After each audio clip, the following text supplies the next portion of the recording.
21 days after the New Mexico dress rehearsal, a lone B-29 was over Hiroshima carrying an atomic bomb. At 8:15 in the morning of August 6, Japanese time, the first atomic bomb hit an enemy target. The bomb was aimed to explode above 0 point, a spot in the city at the junction of the Motoyisu and Ota rivers. The bomb was intentionally set to explode well above the 0 point to dissipate its radioactivity. Here is the pictorial record of the result. At 0 point, directly beneath the explosion, the soldier in the scene is pointing at the spot from which all damage to the surrounding area was measured in terms of distance from the center of the blast. Within a mile of 0 point, the devastation speaks for itself. But in these very ruins, Army cameramen have found and filmed pictorial evidence that tells in twisted steel and stone the effect of death-dealing atomic power. Reinforced concrete buildings seem to have withstood the explosion fairly well, the damage varying with their distance from 0 point. Within an area of a mile to a mile and a half, this type of building was the only type to withstand complete demolition and destruction. The destructive circle within a mile from 0 point had a few notable exceptions, mainly reinforced concrete. On the edge of the area of greatest damage was a landmark, the Red Cross Hospital, which never ceased functioning although it sustained damage. Today, it dominates the desert of a debris that was Hiroshima. Another notable exception to the general demolition was the Higaski Railroad Station in East Hiroshima, a mile and a half from the center of the blast. This building, however, suffered extensive damage. The twisted steel beams and concrete wall show the effects of the tremendous concussion.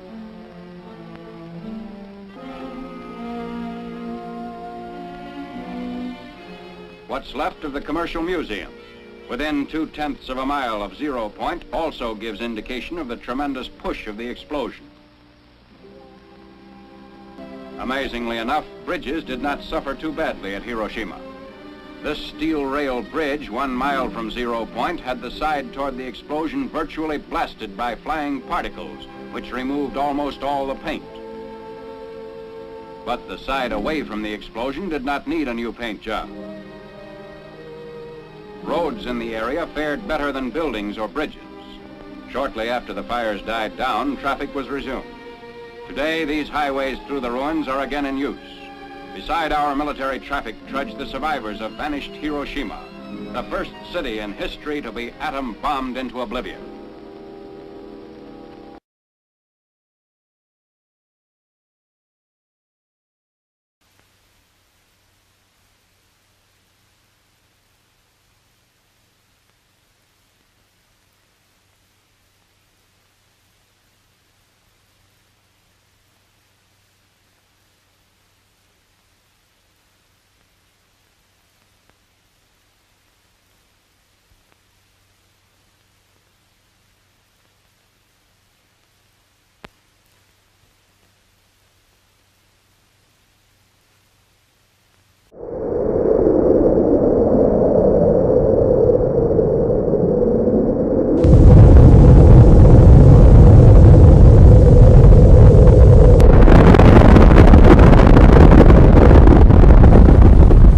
Do nuclear bombs exist?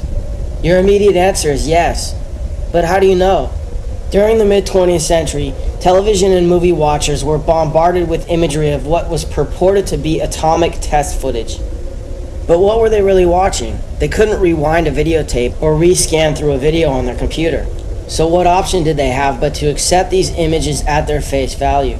Now we have opportunity to scrutinize these images to see if they hold up to analysis.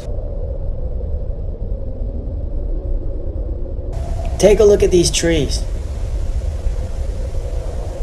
Now what was that? And who turned the camera? They're in awfully straight lines, aren't they? Now this must be a different blast because it's coming from a different direction. Wait, now they've put it back. But those are the same trees we saw in the first clip, aren't they? And now this. First they showed us these trees that they panned left on. Then they show us these trees that look like they should be next to a model train. Notice how straight the rows are. It looks artificial to me. Then they show us these trees again. Where's the forward camera? And then back to these trees again. And then they show us what looks to be a real forest that's been chopped down or torn down. Now take a look at this. It's footage of the first H-bomb test called Ivy Mike. Watch how it changes.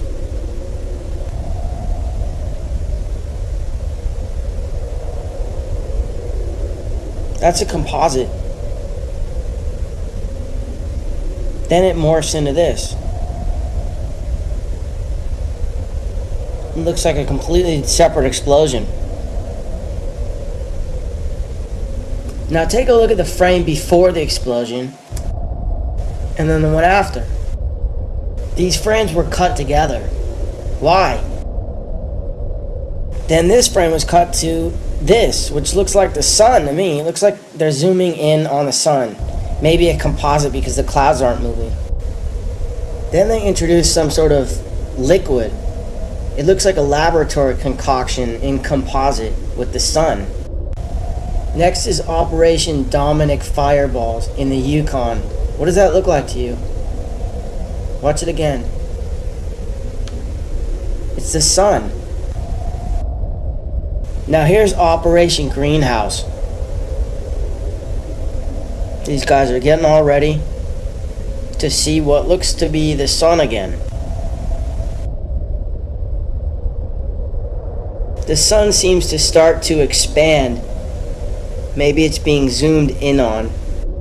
They worship the sun after all, Lucifer. So why wouldn't they use him as their greatest weapon?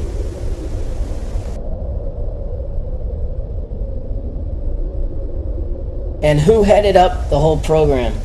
None other than J. Robert Oppenheimer of the Oppenheimer family, who is reputed to have been the original financiers who got the Rothschilds started in Frankfurt, Germany in the 18th century. He should do his duty, and to impress him, takes on his multi-armed form and says, "Now I am become death, the destroyer of worlds." You're thinking, what about Hiroshima? Is that Hiroshima? Is that Hiroshima?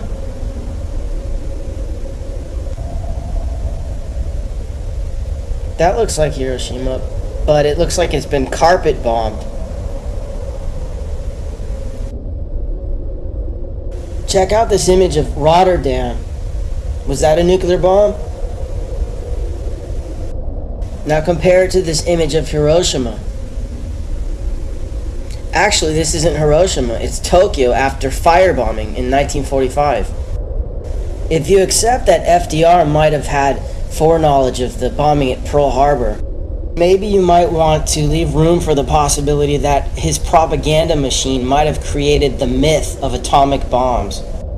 There's no question that the powers that be have ballistics with tremendous explosive capacity. But this shot, for example, could easily be high-volume dynamite. And what are we looking at here?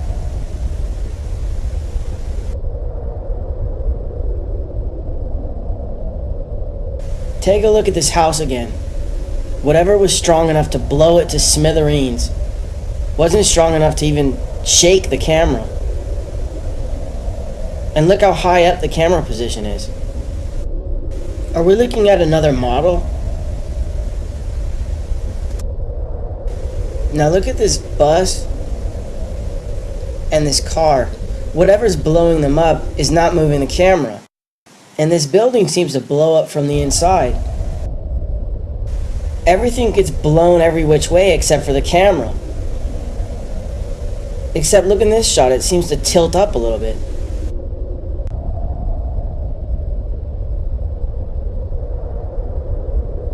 Now this is one of my favorites. Watch the two guys behind the glass. Who's filming them? Isn't he being exposed to all that rocket fuel? Anyways, I'm not trying to convince anyone of anything. If you're hell-bent on believing that they can blow up the world at the push of a button, then go ahead.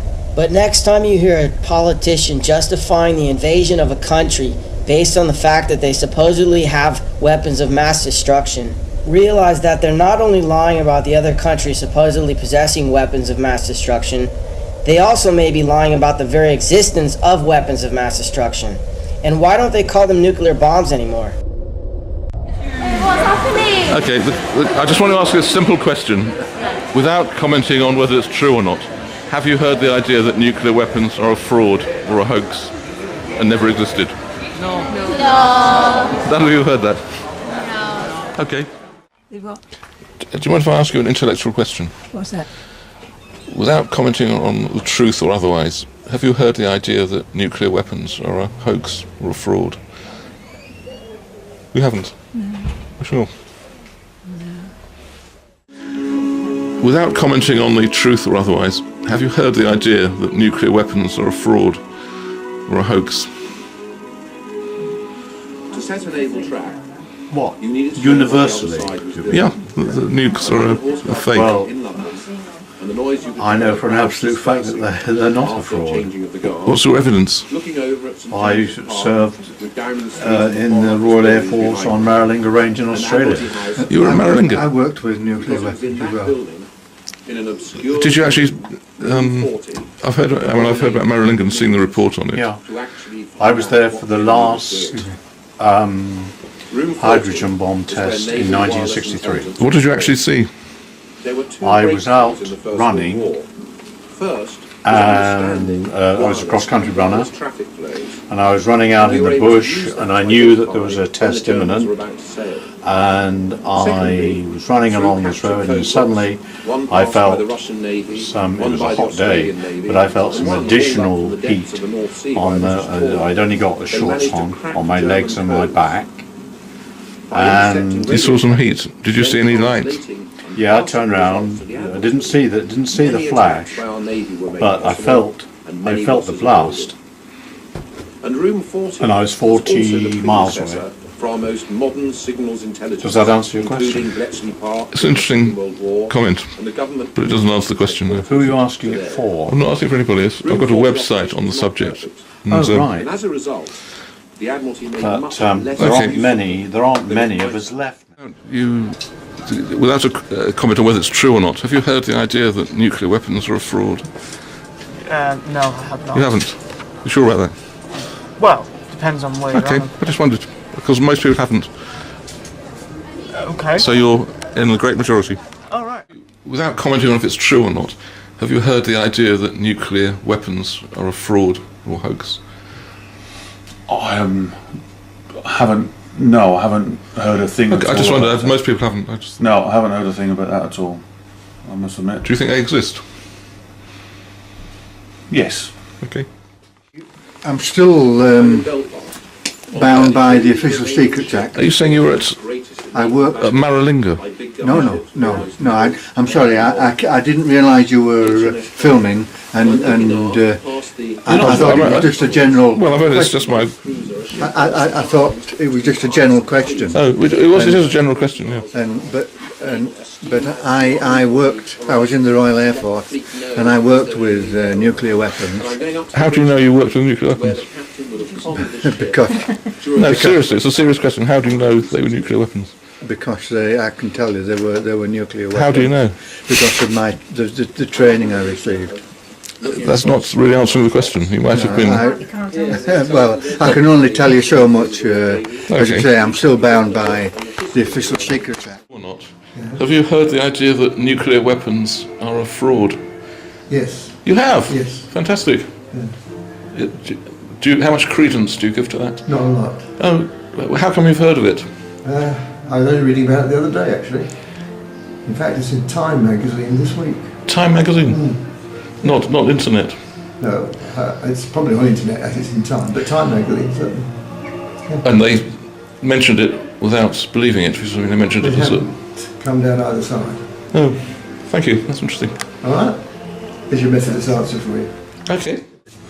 Okay, without commenting on whether it's true or not, have you heard the idea that nuclear weapons are a hoax or a fraud and never No. existed? You haven't heard that? No, Absolutely sure? I'm absolutely certain. Okay, thank you. Well, of all topics that have importance in understanding the spellcraft, the hoaxcraft that the powers that be have implemented on the public, there is none really as big as the nuke. The nuke idea that somebody can push a button in Washington and within minutes or hours at the minimum, you'll be blown to bits. Absolutely blown to bits, just at the whim of the president with the black suitcase, or Vladimir Putin, or even better still, some terrorist with a suitcase bomb, as we've seen this whole nuclear thing develop over the years, and then down to the idea they put it in weapons, depleted uranium, dirty bombs, i.e. terrorism. But we've never seen any of this other than Hiroshima, other than these little fake explosions that they show us over the years, with houses getting blown away, but the camera never does. Yes, we see a major fail in the View Club here too, so another challenge to the View Club. How about this one? You see all hoaxes in Hollywood and Boston and Sandy Hook, but not the nuke one, because too many of them run with the nuke fear, with Armageddon ideas of nuclear destruction. Just such a popular idea for so many channels. For them to cover the nuke hoax is just not going to be in their remit for many reasons. Look at the shape of the thing in there now. Look at this head looking at you. Looks like a bird. Look, tweeting at you. All of this computer generated stuff, and in their day they used other methods, of course, artistic methods on film, but they always used embedding. You see that 9/11, devil's heads. We saw that in the Ukraine at the Maiden event. It's just been so many times. Look at that there now. It's straight out of Beatrice Potter or something. Looks like a rabbit nearly. And here we go. Every one of these things is always different. Look, turned into a skull head at the end. And they morph. They're big on this, I'm telling you. People laugh, but that's just how it is. Look at this one here. This has no ground-based contact. They must have exploded in the air, did they? It's just amazing more people haven't looked at this. Really, you know, the whole thing about it. Look at this one here. They're always looking so different. That looks like a big tree. It sort of matches this here, doesn't it? Just watch a bit of it. Oh, very slow, this one. It's slow indeed. No, it was moving at all. Very strange, isn't it? Must just be a still. Oh, look at this. Here we go. Straight out of Fukushima style things we've seen and war movies. Look, that's a little model. You can clearly see that. You know, the special effects from Hollywood. Special effects from Hollywood, but it's enough to con all the public. But in this day and age, you think people have analysed this better. You just have to look for a minute and you can see just what you saw there. A little model getting eaten by water somehow in a big tank. It's hard to know exactly how they've produced that. Is that all solid or is that a lot of steam? It could be too for that one. Look at this flash here. Here's the flash and the ring, the great ring. You know that one, the Ring of Saturn. Look, there it is. Some of my followers will love that. There it is. There's your Saturn, always present.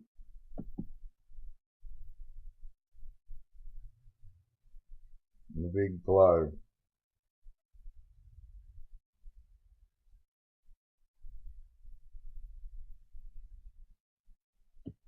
See, that ring evaporated quickly, didn't it? Look, this is glowing on forever, not expanding at all. It's just all there. It's a pyrotechnic device of some sort, but I think it's just done in mini scale. It could be done various ways. I'm thinking a lamp behind a few sheets of paper, you know, with cutouts, etc., you know. Especially when it comes to Britain. Britain's marvellous at this stuff. You just got to look at their old movies, their old war movies, etc. They're fantastic. There's plenty of documentaries you can watch on how these things work. Now here's one I found very interesting, a sort of smaller looks like a privateer, but he's definitely in the system because he's talking code each time. You just got to hear it, the 6, and then the 6, and then the 13. Contains about 60 kilograms of uranium-235, of which only about 600 grams underwent fission. Enough, though, to generate an explosion equal to more than 13 kilotons of TNT. The bomb's designers divided the amount needed into 2 pieces. At the tip, they placed about 40% of the necessary uranium. They loaded the remaining 60% at the other end. A conventional explosion drove the projectile into the target, initiating the nuclear explosion. Now, the exact details of this bomb remain classified because they could still be used. Although this design involves some brilliant innovation by engineers in the 20th century, the really difficult part is preparing the uranium. This lies at the heart of all efforts to stop the spread of nuclear weapons. The key problem?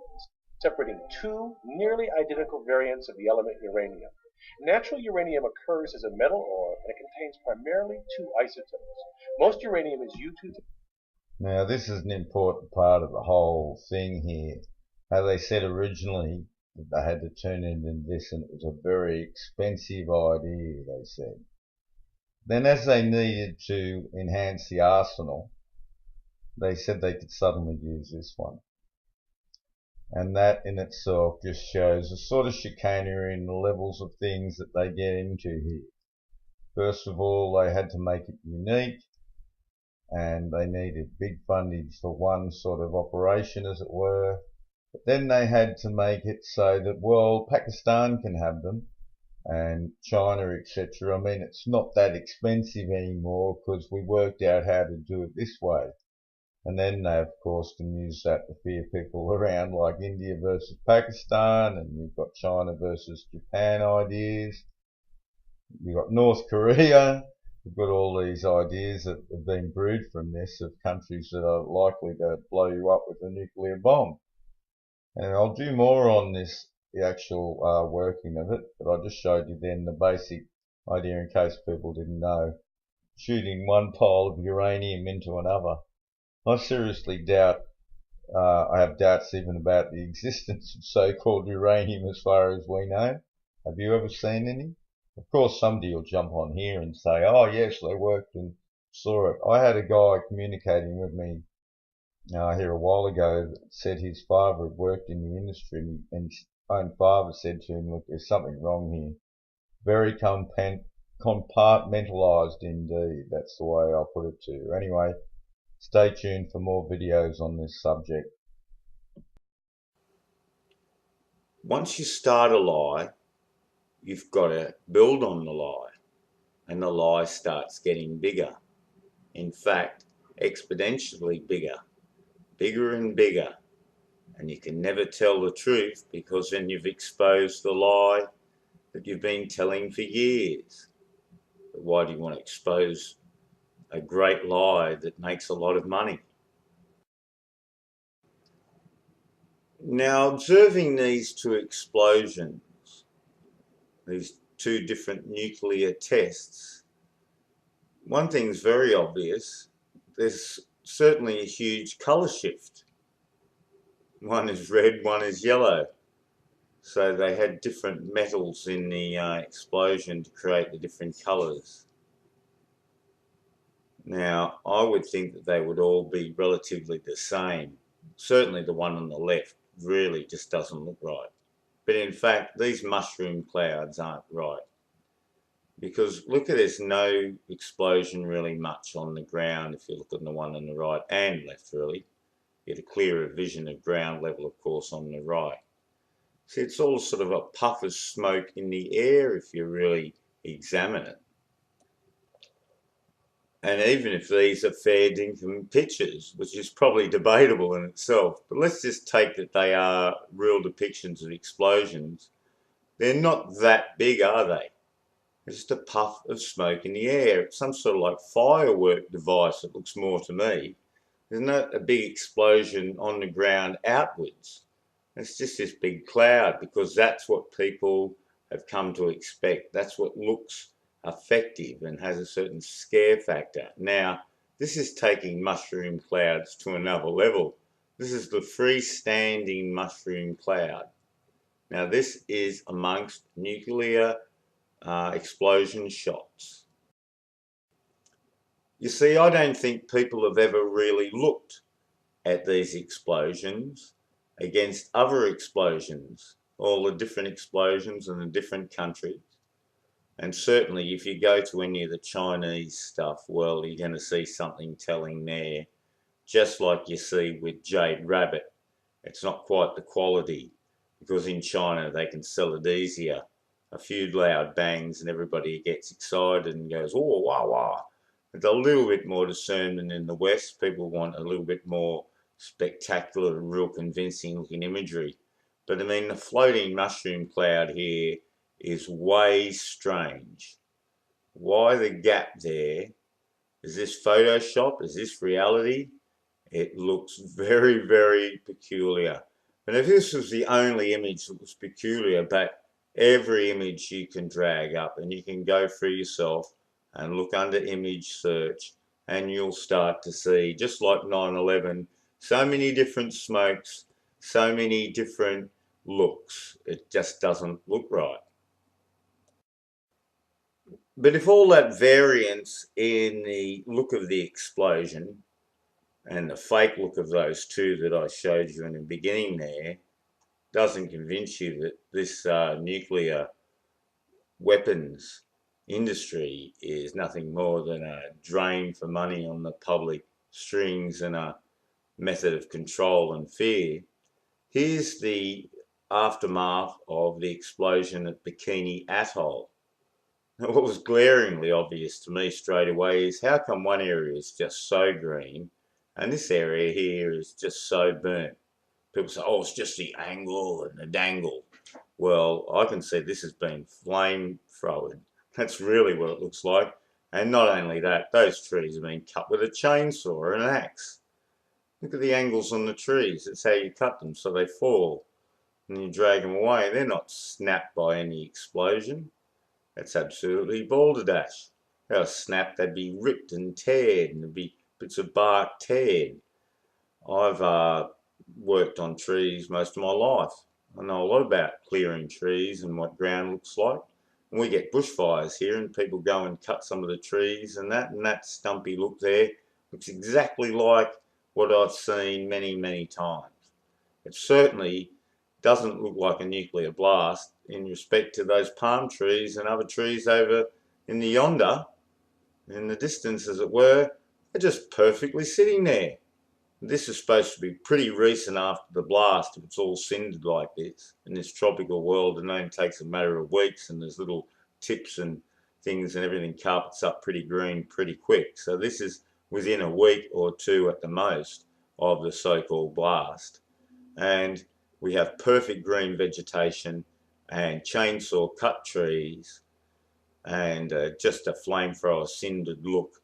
In a fairly small area too, I might add, but enough to convince the unknowing public of the 50s and 60s. And they already had them in duck and cover mode. So, I mean, a little bit of Bikini Atoll, and there's that old little sex card they throw in, a bit of bikini. And that was aptly chosen, no doubt in my mind whatsoever. So there you go, you see. You'll have to stay tuned for my next video where we'll really get into a little bit of the science of it all. But I just wanted to show the basic things here of why it's so wrong. That is balderdash. That has been cut with a chainsaw.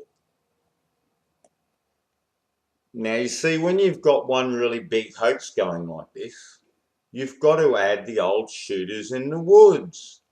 There's nothing like a few little conflicting stories, stories of heroism, stories which build dialectic and stories which give what you're doing credibility. Fear factory #1. And it's like a monkey on everyone's shoulder. Isn't it good when you can see they can't push a button and destroy the world in seconds like they say? You know what it is about radioactivity that makes people crazy? It's invisible. You can't see it, you can't feel it, you can't smell it, but it can get you anyway. In this sense, it is the boogeyman. Further, almost no one knows anything about radiation, and so quite understandably, people fill in those blanks of what you don't know can kill you by playing it safe and overestimating the hazard from the radiation. And this already distorted image of the hazards of radioactivity is fanned by the paranoid ramblings of crazies, and especially of the paranoia merchants trying to whip up this fear to make people really scared such that they can capitalize on that fear. Fluoride Shield, Survival Shield, and all the products at InfoWarsLife.com grew out of my quest to try to find the very best compounds from God's cornucopia to protect myself and my family. And from our research, I believe we are bringing you the best, highest quality products. And you have that commitment from Alex Jones and the entire InfoWars crew. Wow, a personal promise from Alex Jones based on the best research from both him and the entire InfoWars crew. And of course, the small print just reinforces how much confidence they have in their research claims. Right? Actually, no. This statement has not been evaluated by the Food and Drug Administration. This product is not intended to diagnose, treat, cure, or prevent any disease. And from our research, I believe we are bringing you the best, highest quality products. And you have that commitment from Alex Jones and the entire InfoWars crew. Meanwhile, let's take a look at the worst disaster in nuclear history, Chernobyl. As you can see from space, the radiation level is so high that there is no plant life for hundreds of miles around the reactor. Well, actually, no. Indeed, it turns out that the radiation levels recorded directly outside the plant where this disaster happened can be so low that they are comparable to those that you would get cruising on a commercial jet, and the last measurement I can personally vouch for as I measured it myself. And for many folks, their principal fear of nuclear power is that this is going to happen, even though this is absolutely impossible. More on that later. But the paranoia merchants still feast on people's insecurity about radiation, and this can lead to really quite crazy folks getting quite large audiences. I average around 600 people on a stream. Oh, all of these people show up on my stream each night is amazing. It truly is, because they're not here to play games. They're not here for nonsense. And they will tell their audiences the most stupid things ever. California is a wasteland, period. How can it not be a wasteland when you had MOX fuel? The number 3 reactor is 2 million times worse. That went straight up into the jet stream at 100 miles per hour. Well, actually, no. California is not a wasteland. Well, not a radioactive wasteland anyway. But he's not done telling people things that are diametrically orthogonal to reality with that steely-eyed absolute certainty that can only come with years of marinating one's brain in paranoia juice. Saying iodine-131 only has a half-life of 8 days is the craziest thing you can imagine coming out of somebody who's supposed to have an education and supposed to have some morals and ethics. Well, actually, in reality, there is kind of this scientific consensus on the half-life of iodine-131. And yeah, it does actually look like a pretty good 8 days to me. But he's just getting warmed up. What you're about to witness is simply the most stupid statement ever made about radioactivity.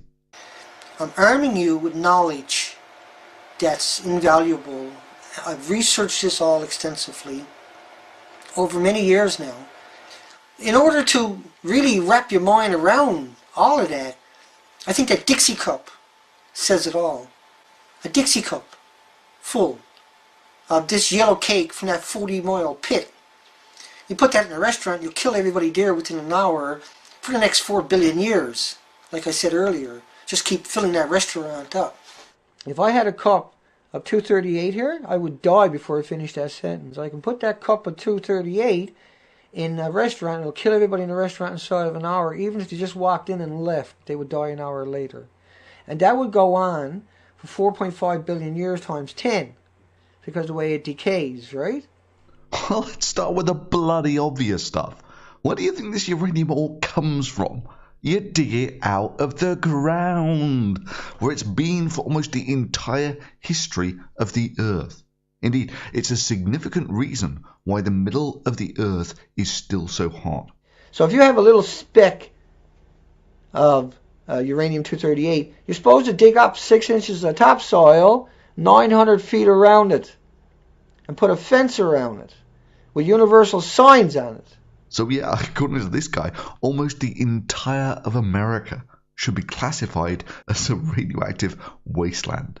Admittedly, when the Earth formed some 4.5 billion years ago, there was about twice as much radiation from uranium as there is now, but somehow life still managed to muddle through.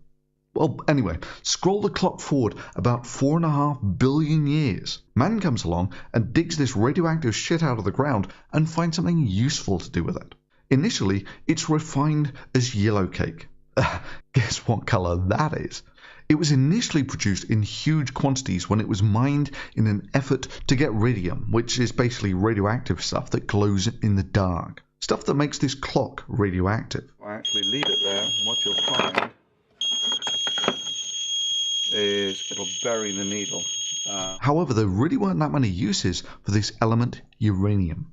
But curiously, while refining tons of this material that they dug out of the ground, they made the stunning observation that almost everyone who merely touched this yellow cake didn't die instantly.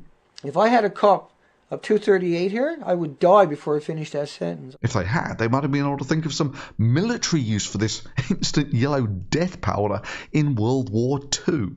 Further, I've actually got to confess, I've actually handled yellow cake. This is this uranium oxide in exactly the fashion stated here. That is uranium nitrate. There you go. Very yellow. A Dixie cup full of this yellow cake from that 40-mile pit. You put that in a restaurant, you'll kill everybody there within an hour.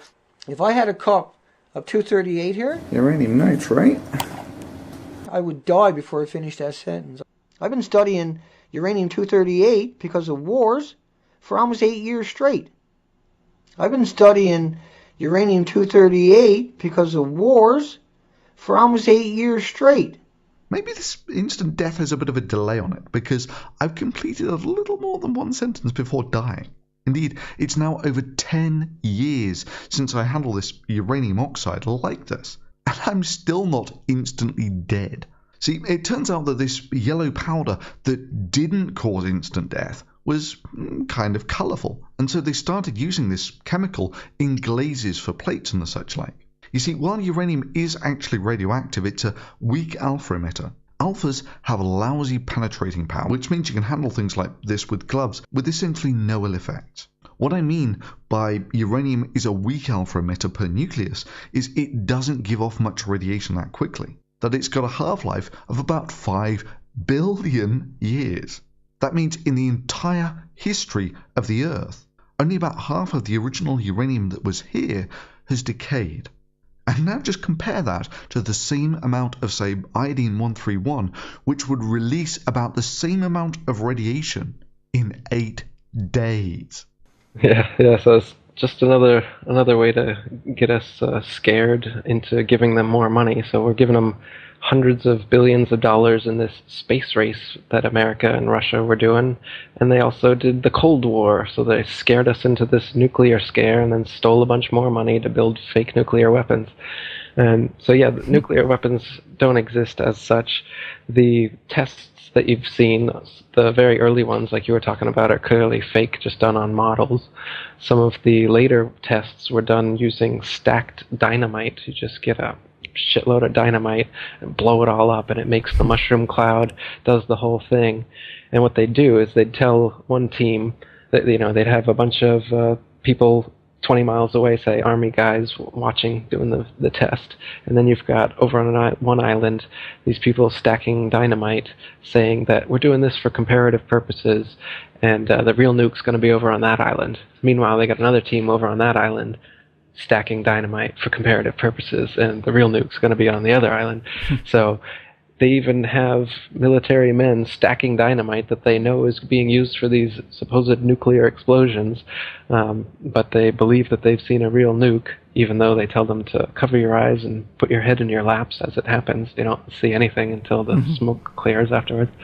But yeah, a lot of military men will swear, up and down that nukes must exist because they were there at some of those tests, and it's just dynamite. They do it beneath water by stacking dynamite in submarines, and you can do it up in the air as well. The Hiroshima and Nagasaki nukes, you can see that they're clearly two superimposed explosions, one on top of each other. There's two smoke plumes made to look like they're one. I actually used this technique several times. If you look at this nuke footage, there's if you go to my website, Nuclear Weapons Do Not Exist, you'll see these 3 documentaries that expose the thing completely. And so not only do so for instance, in Hiroshima and Nagasaki, what happened is that they were firebombed. So the cities were leveled just like Tokyo was firebombed, and the damage is comparable. But they claim that it all happened from one blast. But this is clearly not true, because flowers and plants started growing within a month, and they say nuclear radiation would exist for hundreds, thousands of years and would cause birth defects and everything. But nowadays, Hiroshima's a bustling city. Everyone's living there. Everything's growing there. Radiation's not a problem. There is some radiation after any explosion, so you would be able to go there with a Geiger counter and get some radiation, especially right afterwards, but it dies down quite quickly. And nuclear power, one of the most prominent nuclear physicists in America, he's dead now, Galen Winsor. He was involved in setting up most of the nuclear power plants in America. And he went all over America for years giving this lecture about how nuclear power is just the most expensive and effective way to boil water. And they're essentially steam plants, and that's all it is. The nuclear component that supposedly causes all this radioactive waste that needs to be, hazmat dealt with, and they drill holes into bedrock and put the nuclear waste deep under the earth, and they've got all these crazy regulations. He says, when we were first working with nuclear material, uranium, plutonium, we held it in our hands, and if some of it got hot, we'd throw it in the water, and that was it. No problem. He said, I would bathe, I would swim in the pool there that we would throw the radiated metals into, no problem. People thought he was crazy. He started drinking a glass of water from it every day, no problems. And then in his lecture, he started eating radioactive waste. So you can see on YouTube, type in Galen Winsor, and he'll take out a Geiger counter, show you some radioactive material.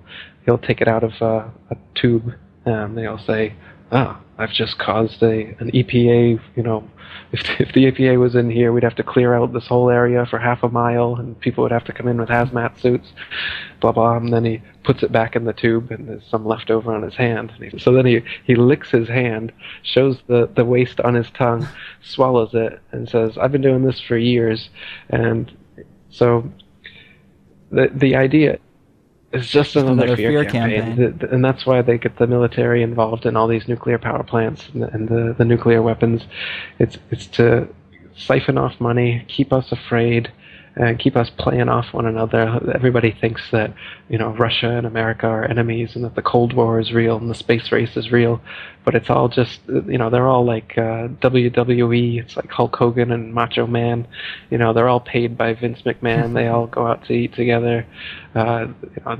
If you're high up in politics anywhere, for sure you're part of this brotherhood that controls everything. There's no independent man at the head of any state. And if he was, what's he doing? Chris here from Hoaxbusters Call. This piece of footage here is from the Atomic Filmmakers documentary. I'll put a link to it in the description. Let's just take a look at some of the footage that they used in this film. Let's take a look at this explosion here. I mean, does this look real to you? Let's freeze it here. It is not, that is not real. I mean, look at that. That's not real footage of an atomic bomb. That is Hollywood special effects. It's, you know, it's pretty good for its day, but I mean, come on, look at this. What I really wanted to examine was this piece of footage here. And let's watch this. Okay, the bomb goes off. Let's give this a little bit of a closer look, shall we? Something just ain't right here. Okay, the bomb goes off. Now check out this area right here. That white flash, that part of the explosion. Now let's keep an eye on that as I run this in slow motion here. Now watch this. Watch how it stays static as the rest of the explosion encloses around it. That's not possible. Watch it again here in slow motion. And reverse it. Look at that little blast in the corner. Look at that. It doesn't change. This is some kind of layering special effect. Some double exposure effect. Yeah, just look at that. I mean, just look at it. I mean, look at the... Also pay attention to the little puffy clouds right above this so-called mushroom cloud and how they're not even affected. You know, let's rewatch it again and take note of that too. Just watch Atomic filmmakers. They admit that this footage came out of Lookout Mountain, which employed Hollywood producers and people in the industry to produce all this footage. They admit to it. I mean, they're going to tell you that they went out there and filmed it, but no, they created it. There's no doubt about it. You know, why else would you need Hollywood people? Just give it some thought. Thanks for watching. Take care. In illuminated figures before the operator in the manual office, who then completes the... Watch how it changes.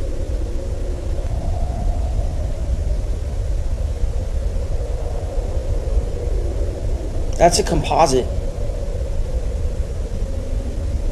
Then it morphs into this. It looks like a completely separate explosion. Now take a look at the frame before the explosion and then the one after. These frames were cut together. Why? Then this frame was cut to this, which looks like the sun to me. It looks like they're zooming in on the sun. Maybe a composite because the clouds aren't moving. Then they introduced some sort of liquid. It looks like a laboratory concoction in composite with the sun. Next is Operation Dominic Fireballs in the Yukon. What does that look like to you? Watch it again. It's the sun. Now here's Operation Greenhouse. These guys are getting all ready to see what looks to be the sun again. The sun seems to start to expand. Maybe it's being zoomed in on. They worship the sun after all, Lucifer. So why wouldn't they use him as their greatest weapon?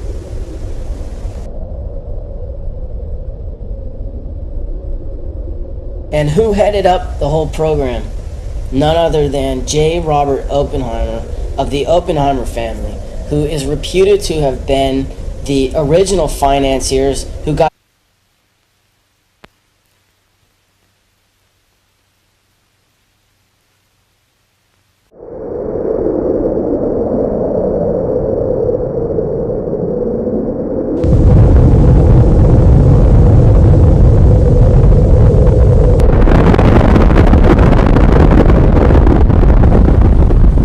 Do nuclear bombs exist? Your immediate answer is yes. But how do you know? During the mid-20th century, television and movie watchers were bombarded with imagery of what was purported to be atomic test footage. But what were they really watching? They couldn't rewind a videotape or rescan through a video on their computer. So what option did they have but to accept these images at their face value? Now we have opportunity to scrutinize these images to see if they hold up to analysis. Take a look at these trees. Well, what was that? And who turned the camera? They're in awfully straight lines, aren't they? Now this must be a different blast because it's coming from a different direction. Wait, now they've put it back. But those are the same trees we saw in the first clip, aren't they? And now this. First they showed us these trees that they panned left on. Then they show us these trees that look like they should be next to a model train. Notice how straight the rows are. It looks artificial to me. Then they show us these trees again. Where's the forward camera? And then back to these trees again. And then they show us what looks to be a real forest that's been chopped down or torn down. Now take a look at this. It's footage of the first H-bomb test called Ivy Mike that the Rothschilds started in Frankfurt, Germany in the 18th century. He should do his duty, and to impress him, takes on his multi-armed form and says, "Now I am become death, the destroyer of worlds." You're thinking, what about Hiroshima? Is that Hiroshima? Is that Hiroshima?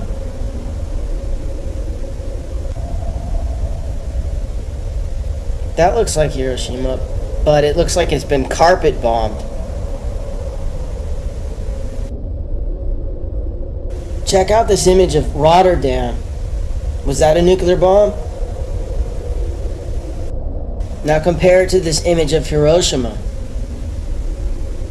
Actually, this isn't Hiroshima, it's Tokyo after firebombing in 1945.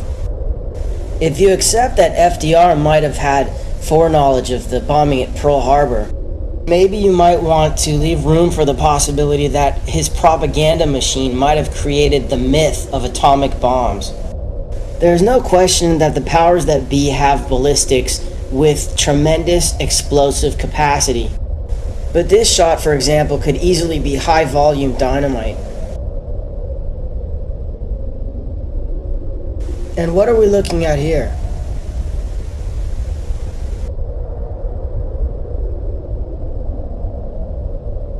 Take a look at this house again. Whatever was strong enough to blow it to smithereens wasn't strong enough to even shake the camera. And look how high up the camera position.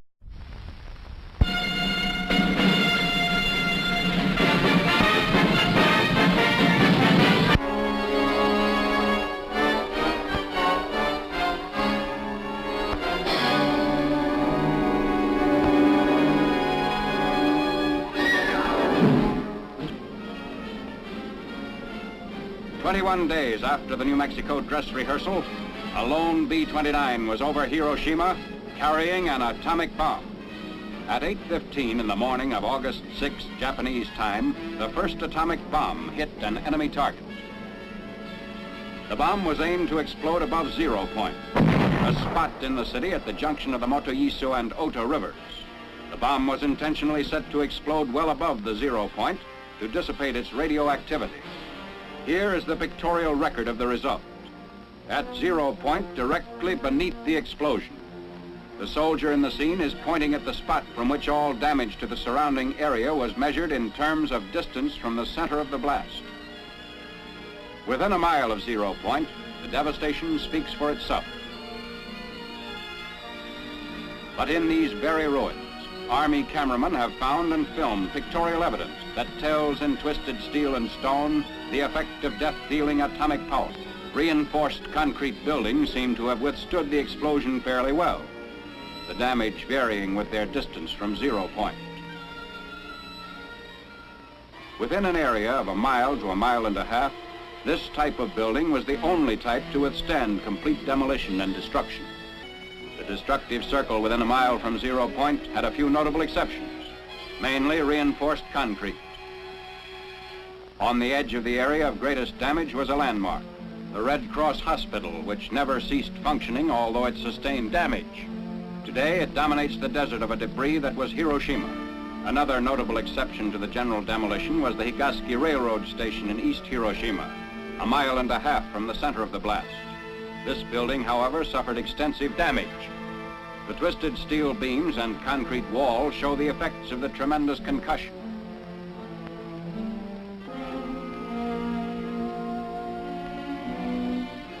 What's left of the Commercial Museum, within 2/10 of a mile of Zero Point, also gives indication of the tremendous push of the explosion. Amazingly enough, bridges did not suffer too badly at Hiroshima. This steel rail bridge 1 mile from Zero Point had the side toward the explosion virtually blasted by flying particles, which removed almost all the paint. But the side away from the explosion did not need a new paint job. Roads in the area fared better than buildings or bridges. Shortly after the fires died down, traffic was resumed. Today, these highways through the ruins are again in use. Beside our military traffic trudge the survivors of vanished Hiroshima, the first city in history to be atom bombed into oblivion.